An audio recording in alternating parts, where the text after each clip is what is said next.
What would you do if strangers showed up on your property one day, acting like they owned the place? No warning, no discussion, just a quiet invasion, wrapped in the suffocating language of authority. That was the moment I realized my peaceful life was about to turn into a battle. It started on a Saturday, just after sunset, when I pulled into my driveway, exhausted from a long week. I had chosen this land for a reason, tucked away in a quiet corner of the county, no HOA, no ridiculous rules, just my home and my freedom. But as I rolled forward, my headlights illuminated something that made my chest tighten. A large SUV, sleek and unfamiliar, was parked near the far end of my driveway, its hazard lights flashing a slow, ominous rhythm. It wasn't just parked, it was in my spot, on my land. A rush of irritation spiked through me as I stepped out of my truck. I never parked that far from the house, not because I didn't have the space, but because that particular patch of gravel felt too far from home, too exposed. And now, someone else had decided it belonged to them. My boots crunched against the driveway as I approached, and that's when I saw them, two figures in dark uniforms, standing beside freshly placed "No Parking" signs. The taller one, a man with a stiff posture and an annoyingly smug expression, turned as I neared. His badge gleamed under my porch light as he offered me a too polite smile, the kind that said he already knew something I didn't. "Good evening, sir," he said, his voice dripping with forced civility. "I'm Officer Mullen, here on behalf of the Homeowners Association. We need to discuss some issues with your property." I stopped cold, my fingers curling into fists at my sides. The Homeowners Association? I didn't belong to an HOA. That was the entire reason I had bought this place. My name was on the deed. There were no neighborhood fees, no board meetings, no ridiculous rules governing the length of my grass. I squared my shoulders, refusing to let them see the unease creeping into my gut. "There is no HOA here," I said, my voice even but firm. "You must have the wrong property." The second figure, a woman clutching a clipboard, tilted her head, eyes flicking down to her notes before speaking. "Actually, sir, your property falls within a newly established jurisdiction. And we've received multiple complaints about your driveway not meeting community standards." I blinked. Community standards? What community?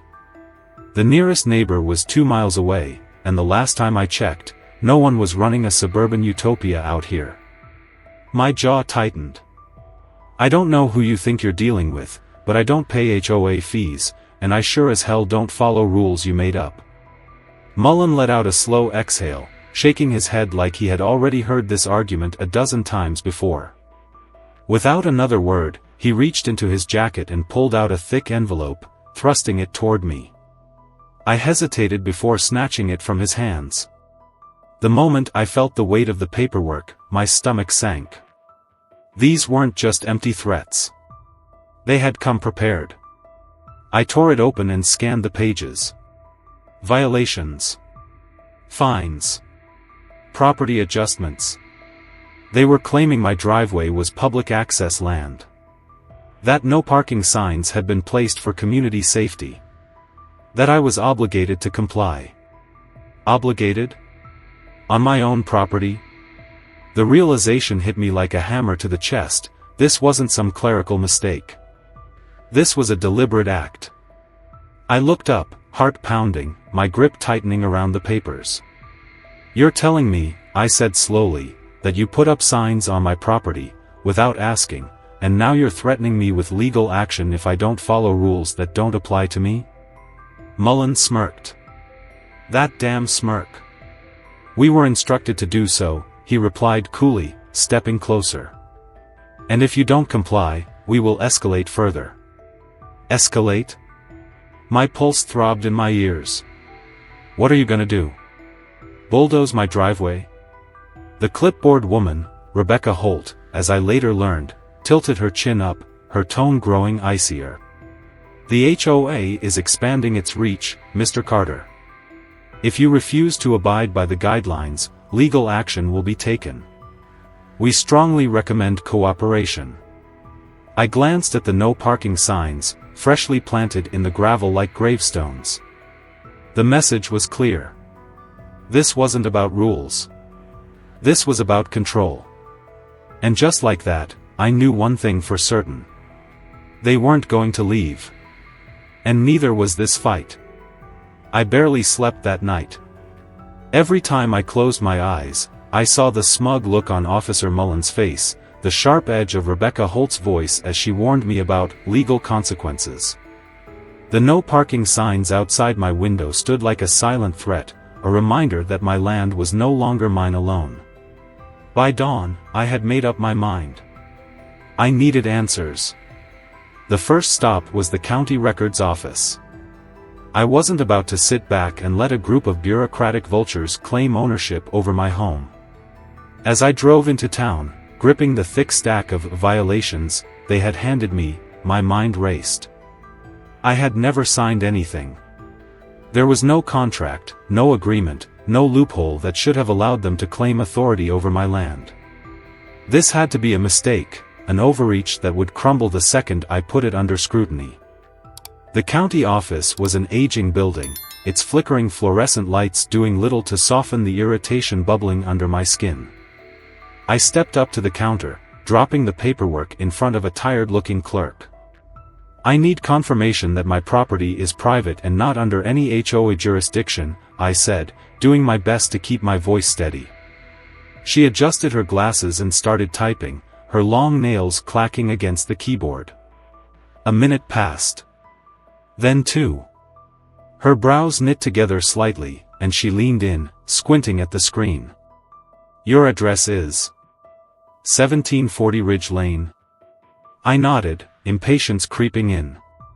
She let out a slow breath and turned the monitor toward me. Sir, there's nothing in our records that states your property is under HOA control. As far as the county is concerned, you're the sole owner. No liens, no external jurisdiction. Relief flooded through me, for half a second. Then rage took its place. If the county had no record of an HOA claim, then the papers Mullen had handed me were complete garbage. I had expected overreach, but this? They had flat out lied. I grabbed the documents off the counter and stormed back to my truck. My relief was quickly replaced by something sharper, heavier. This wasn't a misunderstanding. This was deliberate. By the time I got home, my lawyer was already on the phone. A friend had recommended him, a man who specialized in fighting overreaching HOAs. When I explained my situation, he didn't sound surprised. If anything, he sounded disgusted. You're not the first to deal with something like this, he said. But forging jurisdiction? That's new. Send me everything they gave you, and I'll start digging. I scanned the documents and fired them off.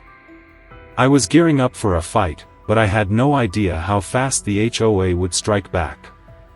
That night, my cameras picked up movement in my driveway. The next morning, when I stepped outside, I found something that made my blood boil.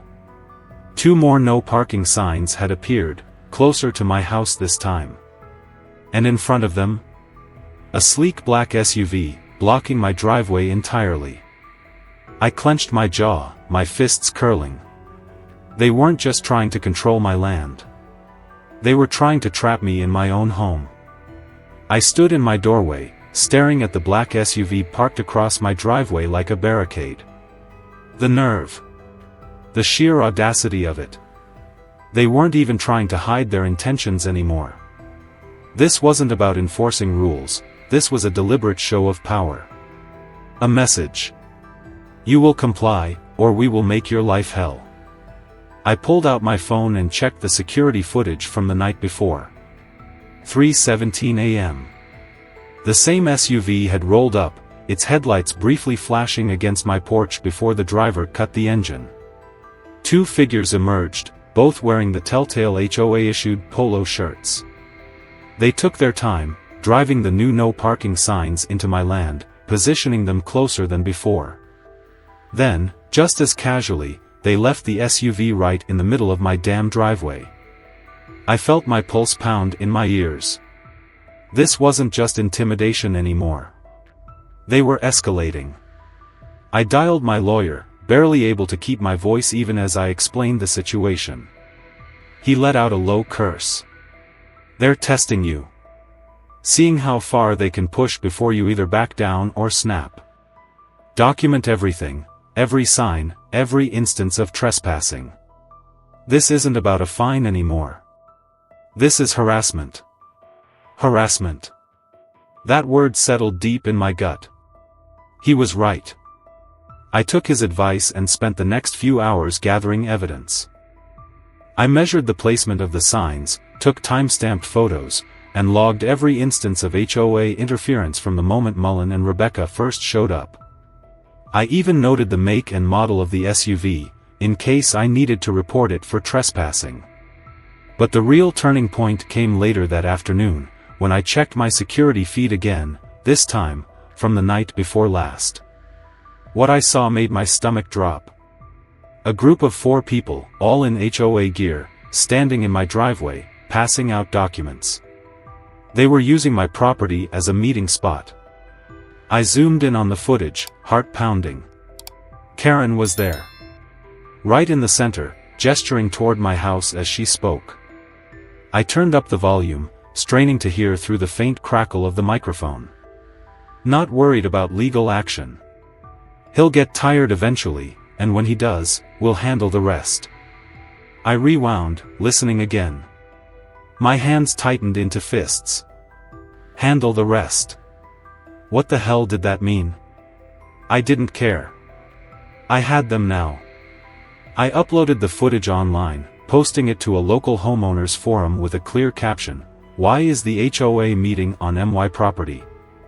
Within minutes, the responses poured in. Some were shocked. Others weren't surprised at all. Turns out, I wasn't the first person Karen had targeted. And that's when things really took a turn. That evening, the police showed up at my door. The knock at my door was sharp, authoritative, the kind that made your stomach drop before you even knew who was standing outside. I set my phone down and took a steadying breath before opening it. 2 officers stood on my porch, their expressions unreadable. One of them, a stocky guy with a clipboard, cleared his throat. "Mr. Carter, we received a report from the Homeowners Association regarding an ongoing disturbance at this address." A slow, incredulous laugh pushed past my lips. A disturbance? I gestured around at my own damn property. "You mean the HOA parking a car in my driveway and trespassing on my land in the middle of the night? That disturbance?" The officer hesitated, glancing at his partner before flipping through his notes. "They claim you've been violating neighborhood guidelines, engaging in harassment, and illegally surveilling community members." The rage that had been simmering under my skin boiled over. I didn't bother hiding it. "Let me get this straight," I said, voice tight. "I have cameras on my private property, recording people trespassing on my land, and somehow I'm the one in the wrong?" The second officer, a younger guy with sharper instincts, frowned. "Do you have that footage?" Without a word, I grabbed my phone and played the video of Karen and her little HOA goons meeting in my driveway at 3 in the morning, discussing how they'd handle the rest. The officers watched in silence, their expressions shifting as they listened. By the time the audio cut out, clipboard guy looked uncomfortable. "Well," he muttered, rubbing his jaw. "That's something." The younger officer straightened. "Mr. Carter, I think we need to take a closer look at this situation." Damn right they did. The police left without issuing any warnings, but I wasn't stupid. Karen had tried to use them against me, filing a bogus complaint to make me look like the problem. It was a classic HOA move: drown the homeowner in accusations, force them into a defensive position, and make them look guilty through sheer persistence. But Karen had underestimated me. The next morning, I got a call from Daniel Mitchell, a former HOA board member. His voice was tight, urgent. "Listen," he said. "I can't keep quiet anymore. I know what Karen's been doing. I gripped the phone, heart hammering. Talk to me. He hesitated, then sighed. Karen's been running a scam. She's been falsifying violation notices, charging homeowners bogus fees, and pocketing the money. She targets people she thinks won't fight back, mostly elderly homeowners or folks too busy to deal with it. Your case? She's pushing harder because you refuse to break. My pulse roared in my ears. You have proof? Dan exhaled. Yeah. Emails. Documents. HOA bank records. She's using HOA funds for personal expenses, too, a security team, a private investigator to dig up dirt on residents, even a slush fund for legal battles. A cold, deadly calm settled over me. I already knew Karen was power-hungry, but this? This was fraud. Theft. Corruption on a level I hadn't even imagined. Dan's voice lowered. If I give you this, she'll come after me next. I didn't hesitate. She won't have the chance. I sent the documents straight to my lawyer. Within hours, we filed an official fraud complaint with the State Attorney General's office. I also leaked everything, the emails, the bank records, the fake violation notices, to the local press. By nightfall, Karen's entire empire was crumbling. The courtroom was packed. Residents, journalists, and former HOA members filled the seats, whispering among themselves as Karen sat stiffly at the defendant's table. Gone was the smug confidence, the self-assured sneer she had worn every time she set foot on my property. Now, she looked pale, tense, her fingers gripping the edge of the table as the judge rifled through the thick stack of fraudulent documents we had submitted as evidence. The weight of her crimes was finally catching up to her. The judge wasted no time. The forged contracts? Invalid. The illegal fines? Thrown out. The misuse of HOA funds? Enough for a full criminal investigation. One by one, the charges stacked higher, until there was no way out for Karen.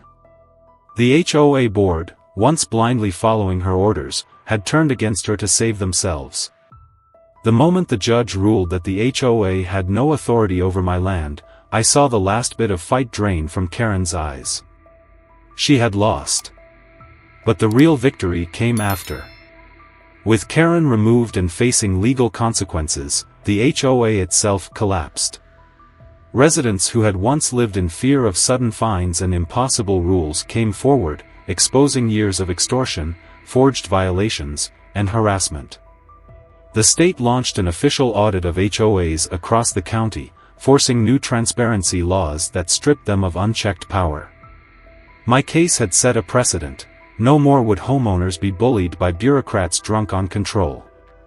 For the first time in months, my land was truly mine again.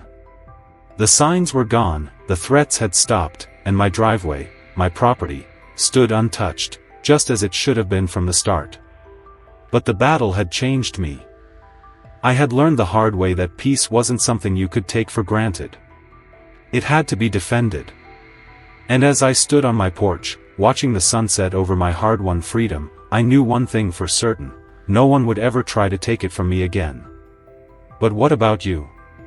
Have you ever been trapped under HOA rules or power-hungry Karens? Have you fought back, or did they win? Share your story below. Let's see who had it worse.